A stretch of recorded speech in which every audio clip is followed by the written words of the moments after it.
Shabbat Shalom and welcome to this special report of Israel update. For those of you who are not aware, history happened in the past week. For the first time in 25 years, a peace deal, a peace treaty, a recognition of normal relationship occurred between Israel and the United Arab Emirates. It's the first time in 25 years that a peace deal of any type has been signed between Israel and an Arab nation, and it's the first time peace has been formally declared with a Gulf state nation. And so for this, it is incredibly important for us as Christians to be aware of what's going on. A lot of people have been asking, is this the peace treaty that the book of Daniel speaks about, that is prophesied about in Daniel 9:27? The answer to that question is we're obviously not sure in full, but is it plausibly the start of it? Yes, it could be. But for now, we're going to go straight to Doobie. He's on the ground in Israel. We're going to hear from him what it means to him as an Israeli and what he sees, and he's going to give us the latest news about what's happened and what is expected to continue to happen with some of the other Arab nations. So let's go to Doobie now.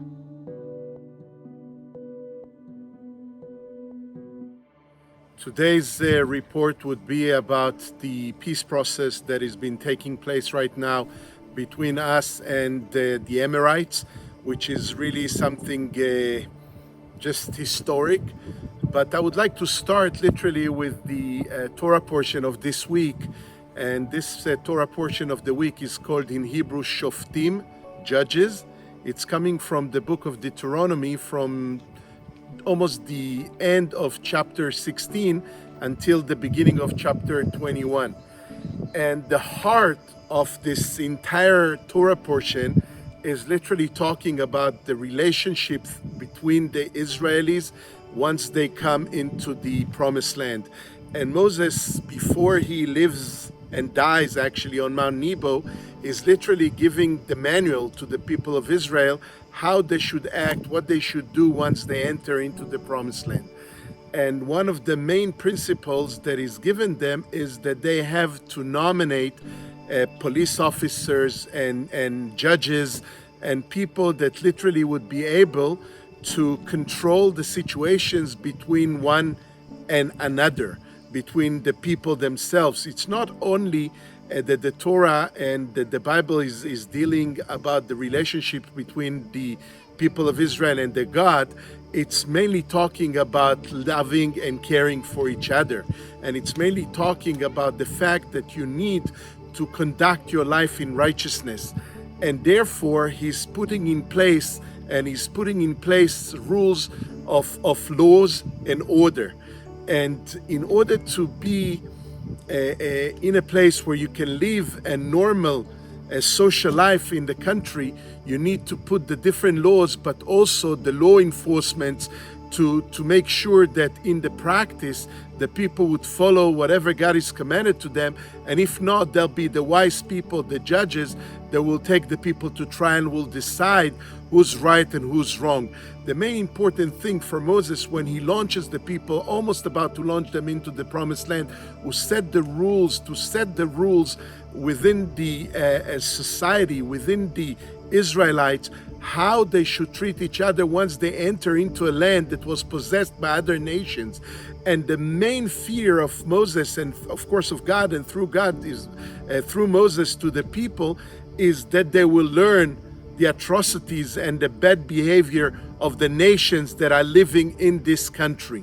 And therefore he tells them that once they enter the country, the main important thing is not to follow the ways of the enemies, to follow the book of God, the instructions of God. And he puts in place the policemen, the judges, that they will actually take the people on the right path and on the right way.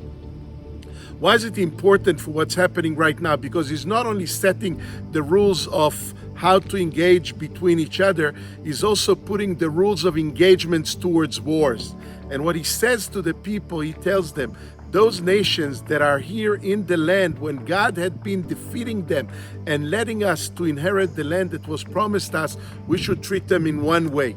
And this way is literally not to leave any of them alive in this nation, in this country, because they are going to just set bad example and influence the people of Israel to withdraw from the ways of God and try to adopt their adultery and the ways that they are treating each other, the way they are worshiping idols. So God gives one command towards the people in this land, but he also tells them the rules of engagement in a time of wars. And he's also telling them how to behave and how to treat nations that are beyond the borders of this land. And he tells them something that is literally so important, and this is my connection to this week. The heart, the core of this Torah portion comes on actually chapter 20 in the book of Deuteronomy, when he tells them, when you are going to wage war against enemies that are outside of the borders of Israel, before you even engage in the war, you must offer them a peaceful way to surrender. You must tell them that if they are going to surrender, you're going to keep them alive and you're not going to kill them. So the first thing that he says is the most important thing that we learn throughout the Torah and throughout the Bible, that God is not only the God of the armies of Israel, he's not only the general of the wars. Before anything, he's the king of peace. And he tells them, even though there are threats from enemies beyond the borders of Israel, when you're going to go there and eliminate this threat, you have to first offer them peace. And if they don't accept the peace, then at the war, you should only kill the men. You should leave the women and the children.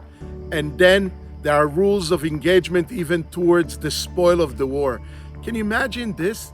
A God that he is the strongest God in the world, and he knows that he can destroy the enemies within a blink of an eye, in a glimpse of a moment, still seeks for peace for his people and through his people.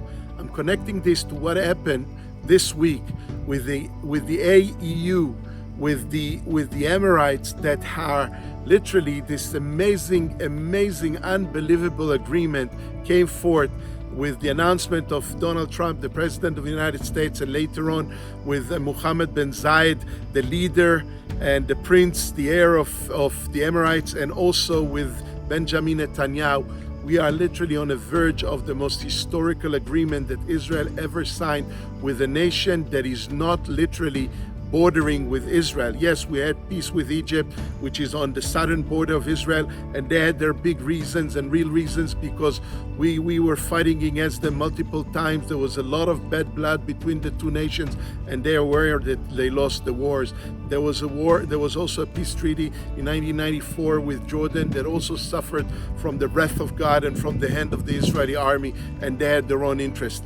But to sign a peace treaty with a nation that is so far away from the borders of Israel, 3 hours far away from our borders, and in the same week when we're reading the Torah portion of how to, before even waging war, first of all seek for peace. This is unbelievable. Look how prophetically everything is so well coordinated, that God is in control. Definitely we know that God is in control. This announcement comes in the very week when we are reading the Torah portion about the rules of engagement, about how to treat the enemies of Israel even from afar and try to offer peace to them. So I must tell you that this is a great opportunity. We are on the brink of literally bringing something new to the entire region. The Emirates, this is one of the strongest Muslim nations in the whole world, with a lot of influence, lots of money.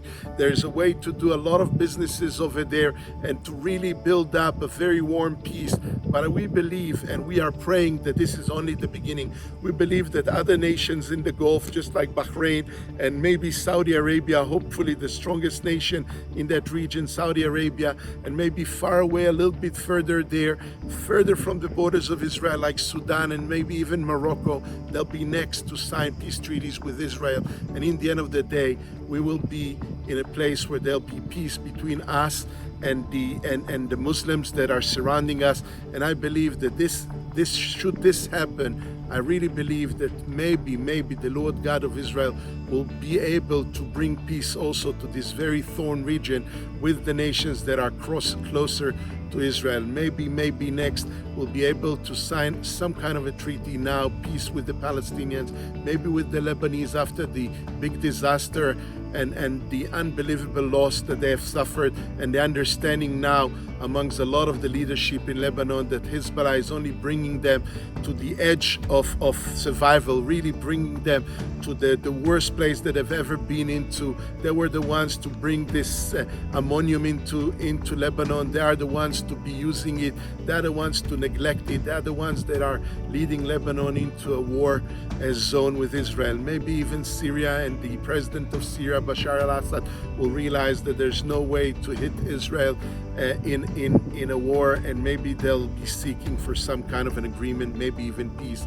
And we're seeing down in the south that as we are in a brink, really on the brink of signing a peace treaty with the Emirates, this is intimidating the Hamas, the biggest enemy of Israel, from closer, and they're started to send again their arson kites and even launching rockets into Israel. And in the last 10 days, Israel is engaged in retaliation against Hamas. So there is something very bad that the enemy is always spotting at the weak sides. When there is an option to sign a peace, the enemy and the devil is inciting the enemies of Israel to go for war. So I hope that really this time, when we see that there is an option for a great peace in the horizon over there, that the close by nations will also see the opportunity and will not seek war. This is a great time for us to pray for peace, to realize and understand the opportunities in peace are far better and bigger than any disaster that can come out of a war.